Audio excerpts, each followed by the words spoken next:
ఈ సృష్టిలోనే అందమైన పామేదో మీకు తెలుసా? రీసెంట్‌గా మధ్యప్రదేశ్‌లో ఒక రైతు తన పొలంలో పనులు చేసుకుంటా ఉన్నాడు. అన్‌ఎక్స్‌పెక్టెడ్‌గా ఒక నీలం రంగు కలర్, నెమలి పింఛన్ రంగు అంటాం కదా! ఆ రంగు కలర్ పాము భూమిలో నుంచి బయటికొచ్చింది. అది బుసలు కొట్టుకుంటూ బయటికి రావడంతో రైతు విపరీతంగా భయపడ్డాడు. అదీగాక ఎన్నడూ చూడని రంగులో ఉంది ఆ పాము. ఏం చేయాలనో తెలవక ఇమ్మీడియేట్‌గా ఒక స్నేక్ క్యాచర్‌ని పిలిపించిండు. ఆ స్నేక్ క్యాచర్ వచ్చి దాన్ని పట్టుకోవడానికి ట్రై చేసిండు. కానీ అది దొరకకుండా తప్పించుకొని వెళ్ళిపోయింది. ఈ నీలిరంగు పాము పడగ విప్పి బుసలు కొట్టడాన్ని చాలామంది ఫోటోలు తీసి, వీడియోలు తీసి సోషల్ మీడియాలో పెట్టడంతో వైరల్ కూడా అయింది.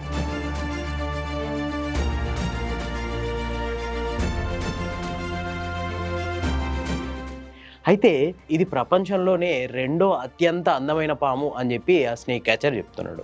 దీని పేరు బ్లూ రేసర్. మరి ఇది ప్రపంచంలో అత్యంత అందమైన పాముల్లో రెండోది కదా! మరి మొదటిది ఏది? మొదటి దాని పేరు బై కలర్ కార్ల్. దీన్నే బంగారు పాము అని కూడా అంటారు. ఈ బంగారు పాము శరీరం అంతా బంగారు వర్ణంతో మెరిసిపోతూ దాని మీద నల్లటి చారికలు ఉంటాయి. సో అందుకే ఇది ప్రపంచంలోనే అత్యంత అందమైన పాము. రెండోది బ్లూ రేసర్ అయితే ఇక మూడోది కింగ్ కోబ్రా. దాని గంభీరమైన హుడ్, బంగారు రంగు కళ్ళతో మైమరిపిస్తుంది. ఇది ప్రపంచంలో అత్యంత అందమైన పాముల్లో మూడోది, అట్లాగే అత్యంత విషపూరితమైన పాముల్లో మొదటిది.